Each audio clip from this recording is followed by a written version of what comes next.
प्रेरणा कथा उलझन। शाम ढलते ढलते पाखी के आंसू उसके गालों पर सूख चुके थे। वो बाहर आकर बरामदे में खड़ी हो गई। वर्षा की बूंदें उसके चेहरे पर गिरने लगी और सूखे हुए आंसू पानी में मिल गए। वो बहुत ही कमजोर और थकी हुई थी। आने वाली बातों की चिंता के बारे में सोचकर ही उसका शरीर कांप जाता था। तभी दरवाजे की घंटी बजी। उसने जल्दी से अपना चेहरा साफ किया और दरवाजा खोलने चली गई। पिता और बेटी के आने का समय हो चुका था।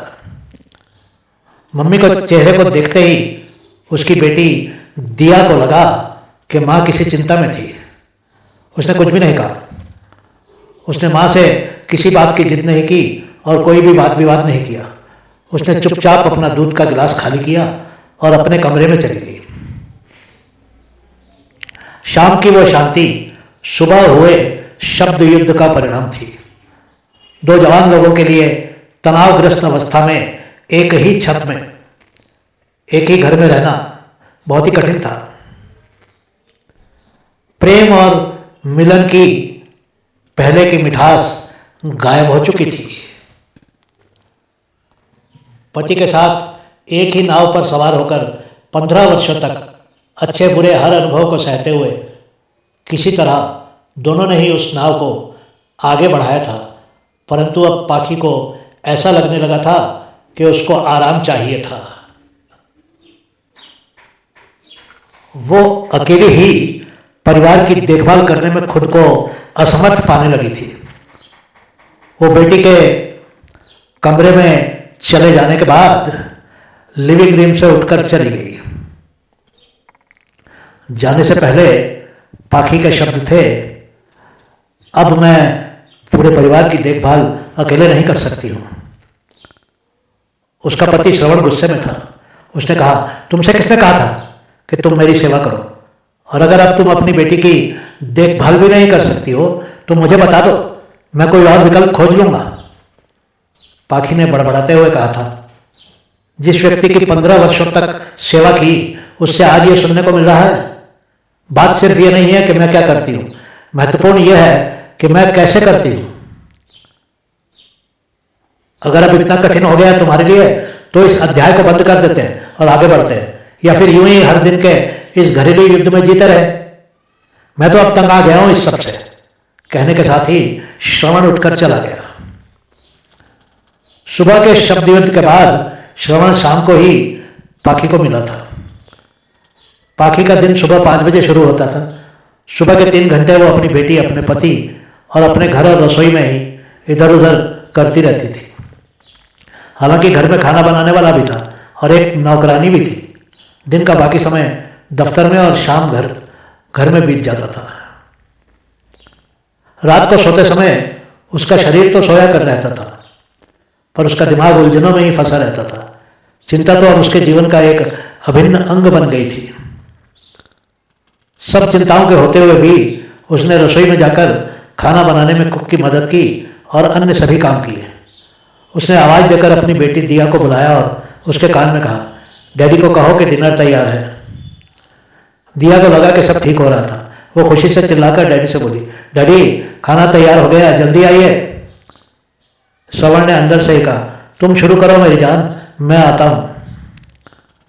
खाना खाने के बाद दिया ने मम्मी और डैडी को गुड नाइट कहा और अपने कमरे में चली गई। श्रवण तब भी डिनर करने मेज पर नहीं आया था। वो अपने कमरे से बाहर आया और सीधा रसोई में घुस गया।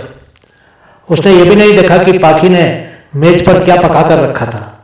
उसने 2 पीस ब्रेड के लिए और उन पर मक्खन लगाकर खाने लगा और फिर अपने कमरे में वापस चला गया।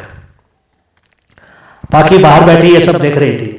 सिर्फ एक दिन में ही जीवन इतना बदल गया था कि उसका पति उसको छोड़ने को भी तैयार हो गया था।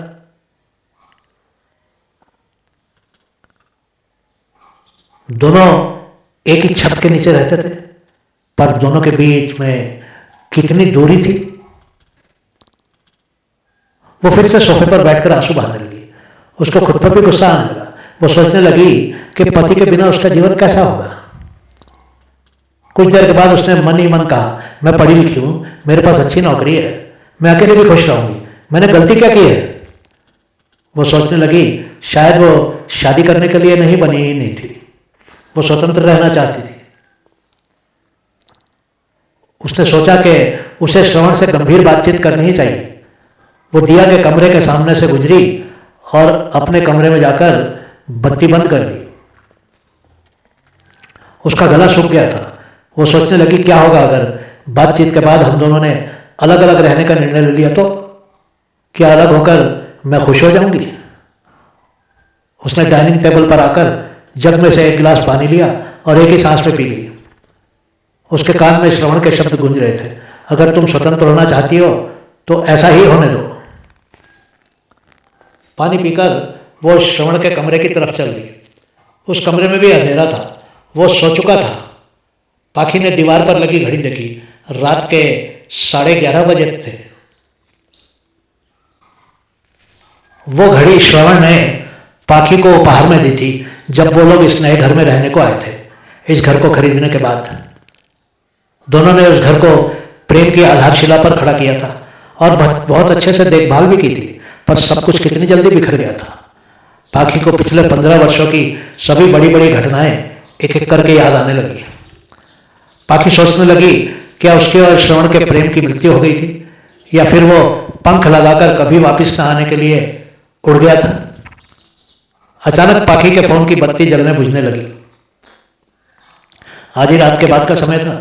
उसने देखा कि श्रवण की भेजी हुई एक ईमेल थी उसके इनबॉक्स में।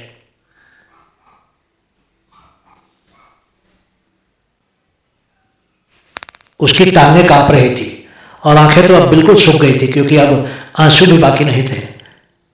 एक अनजाना भय उस पर तारी होने लगा। वो सोचने लगी कि क्या श्रवण वास्तव में ही उसको अपने जीवन से निकालकर बाहर फेंक रहा था। क्या वो वही कर रहा था जो उसने कहा था। पाखी ने मैसेज खोलकर देखा।